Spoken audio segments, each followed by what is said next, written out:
Сәлем достар, қалдарыңыз қалай? Менен видео күтіп, маған жазғандарыңызға шын жүректен рахметімді айтамын. Ендеше 5 сыныптың негізгі тақырыптары натурал саннан бастайық. Біз натурал сан ол санауда қолданылатын сандар екендігін білеміз, иә. Біз және оны натурал санды екі топқа бөлдік. Жай және де құрама. Оны алдыңғы видеодан қарадыңыздар. Енді осы жердегі жай сандардың қалай пайда болғандығын көрсететін боламын. Жалпы эратосфен илегі деген сөзді естісеңіздер, эратосфен ғалымы туралы бүгін сіздерге шамалы ақпарат берсем.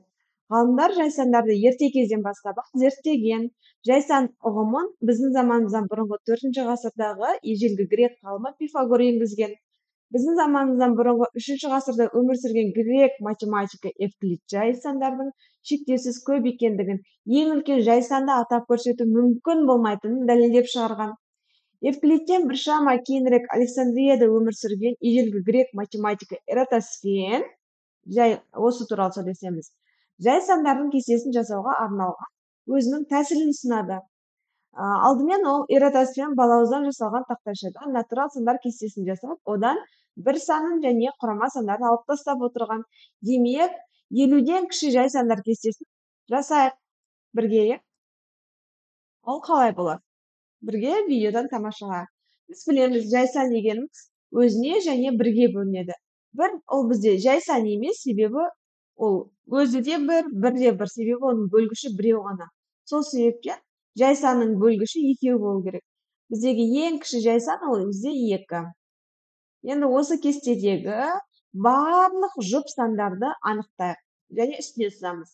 4, 6, 8, 10, 12, 14, 16, 18, 20, 22, 24, 26, 28, 30, 32, 34, 36, 38, 40, 42, 44, 46, 48, 50. Сызып бітсек, барлығымыз келесі. Қай санды сызамыз, соған мән берейік. Келесі бізде ол 3 саны, иә. Енді осы 3-ке еселіп, барлық сандардың үстінен тағы да сызсақ. Ол 6, 9, 12, 15, 18, 21, 24, 27, 30, 33, 36, 39, 42, 45, 48, иә, жақсы. Ары қарай 4 ол бізде сызылып кетті, ол бізде себебі құрамаса. Енді 5-тің еселіктерін сызып шығайық, 5-тен басқа. Так, 5, мына 10, 15, 20, 25, 30, 35, 40, 45, және де 50. Жақсы. Енді 7-дің еселіктерін, 7-ден басқа 7-дің еселіктерін сызайық. Ол бізде 14, 21, 28, 35, 42, және де 49. Жақсы. Енді мән беріп қарайтын болсақ, осы жерде бізде қалған жай сандарды домалақтан көрсетсек. 2, 3, 5, 7, арға кеттік 11, 13, 17, 19, 23, 29, 31, 37, 41, 43, 47. Так, сарымен белгіленген белгінің барлығы ол бізде жай сандар.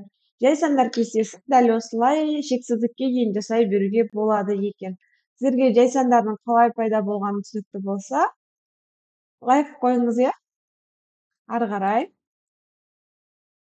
Мына кестедегі 2 саннан басқа қалған сандардың кез келгені 2-ге бөлінбейді, яғни осы реттілікпен қалған сандар ол бізге жай сандар деп айтамыз, және де басқа келесі жай сандарды анықтауымызға болады. Жай сандарды зерттеуде орыс математиктері Чебышев пен Виноградовта зор еңбектері сіңірген. Чебышев бірден үлкен кез келген натурал санмен берілген санның екі есе үлкен сандар арасында кем дегенде бір шан жай сан болатындығын дәлелдеген. Мысалы, 5 жай саны мен оның екі еселенген 10 санның арасында бір жай сан бар, яғни ол 7, иә. Ары қарай осымен 17 жай саны мен оның екі еселеген, яғни 34-тің арасында 4 жай сан бар. Мына 19, 19, 23, 29, 31.